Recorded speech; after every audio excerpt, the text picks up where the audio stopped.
Today, I'm joined by Rob Longley, Managing Director of Artisan Limited, which is focused on exploration at its highly prospective belt-scale gold projects in Canada. Rob, thanks for your time.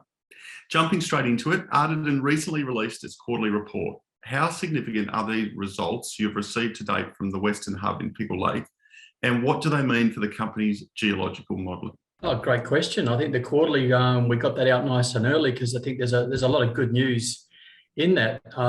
Basically, we've just drilled just under 6,000 metres on the Western Hub at the Pickle Lake Gold Project. And in doing so, we've completed the earn-in.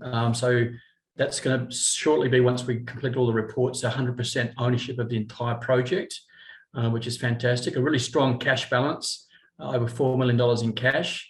And of course, the value in the lithium assets, which we can get to later. But really, so far, we've just released three drill holes out of a 43-hole program. And they were really amazing results, 10 grams, 30 grams, 100, and I think the highest one was 148 grams per tonne gold. So we're seeing a lot and learning a lot about where the gold is and what's hosting it. So without wanting to get the readers to switch off too quickly, getting geological, it's told us a hell of a lot. And by doing orientated core and knowing exactly where we're drilling along a sort of 25-kilometre stretch, it's taught us a lot. And we've got another 40 holes of drill results to put out over the next few weeks as they come through. So been fantastic. You know, I'm still here. This is Thunder Bay behind me, almost live. It was a picture from yesterday. We're in an exciting area and it's going really well. So I hope people enjoyed reading the quarterly report to see what we've achieved and where we're heading. Explain the rationale behind pausing the drilling campaign. Why the delay from Canadian labs in receiving assays?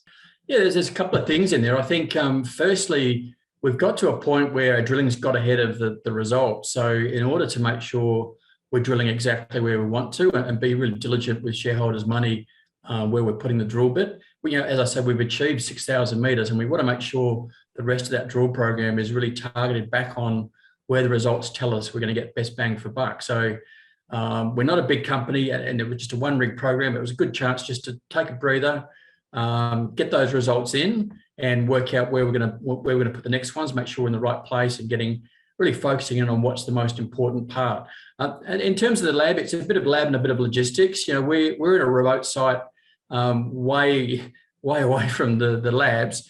And outside that in Pickle Lake, we're another 60 k's west of Pickle Lake. So it's the time to get the core into Pickle Lake, log it, cut it, do all the geotech, photograph it, move it down to Thunder Bay, get it into the lab system. So all those things have complicated on top of what is a backlog of work in the labs here in Thunder Bay and probably elsewhere in Quebec and around Ontario. At least that's all I can speak of. When I first came here at the beginning of May, I'm still here. It was still snow on the ground. And now it's kind of the end of summer. So the staff shortage is somewhat caused by every car in town has a canoe and mountain bikes on the roof, and they're all out enjoying a very short summer period in Canada, and fair enough. And the other one is just being able to get skills and people to commit to night shift, weekend work and stuff in laboratories. But it's coming through. We're hoping to get some more results out. It's on the next batch, and we'll keep progressing that next 40 holes of drill results out into the market as we get them, analyse them, understand them and communicate them through. You've spent a considerable amount of funds on your drilling activities this past quarter. Is the spend likely to be the same in future quarters? Well, we're not at that rate, David. You know, we're drilling and support and everything. People on the ground is obviously what's been working through that cash, and that's what shareholders want you to do, right? We raise money and we told people to go out drilling, and that's what we've been doing, and we continue to explore out here. But from this point forward, really, it's just the cost of the lab assays and a little bit of core cutting still going on. Our spend will really taper off for the next few months. It's really important to, with my board as well, to watch the market, be prudent with I think we've got 4.3 in cash we reported. On top of that, we've obviously got value invested in the lithium project. So we're in a really strong financial position. And by holding, now we're right at the precipice of about 100% of the whole Pickle Lake project, we can really carefully manage. We're not under pressure to go and drill somewhere to meet expenditure requirements or to keep all the tenants in good standing. So as we've always said, we're going about this systematically, and this is just a good time to stop, get the results in, work out what we do next. On the lithium front, what does your JV with Green Technology Metals mean to the company? Well, the JV means a number of things. It means exposure to Artidan shareholders into that space at no cost. We're completely free carried in the joint venture. So Green Technology Metals are doing all the work, all the spend. So we're getting value from that. We also own just over 30 million shares in that company. So that has a current value of over $8 million. And we own 20% of the assets.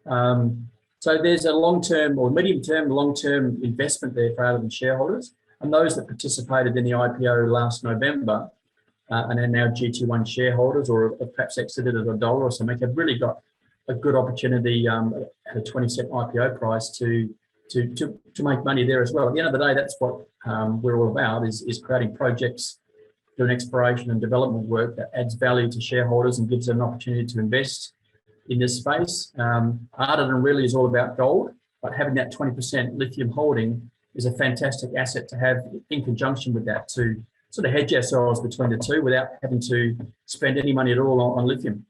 What do investors need to watch out for from Artidan in the September-December quarters? As I've probably talked about a few times there, we're hoping to get some more draw results out in the next couple of weeks. That should be the next dozen holes, which we can see sort of coming through the system.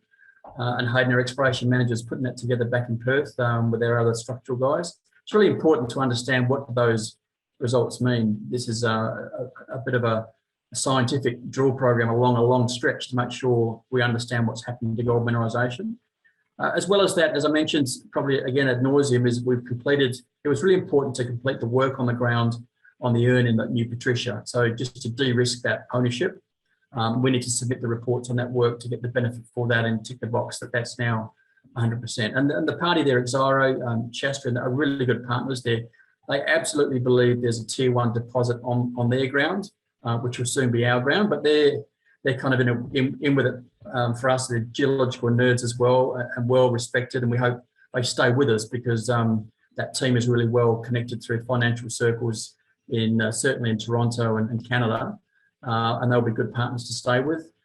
We've got some more permits coming out of the mines department here. They're awake, they're active. We've got a really good one coming up near the Thierry cobalt mine or copper mine, just to the north, sort of the northeast part of Pickle Lake. We've got some ground which abuts that old mine up through there. That's really exciting to get up there and do some work. So we're really sort of putting together the whole project now as an Artidan-owned entity, which has got a lot of permits. We're able to explore where we want to. And of course, there'll be news coming from our partners at GT1 in terms of their lithium exploration. They've just doubled the resource at Seymour in a very short amount in their first drill program. We'd love to see them double it again and keep adding value there for that part of our shareholders' portfolio, but as well for the benefit of the EV industry and creating that sort of space here in Canada and North America as that industry evolves. Rob, it's been a busy time for Artidan. Lots to digest, heaps of results to come, exciting times ahead for the company. Thanks for your time. Always welcome.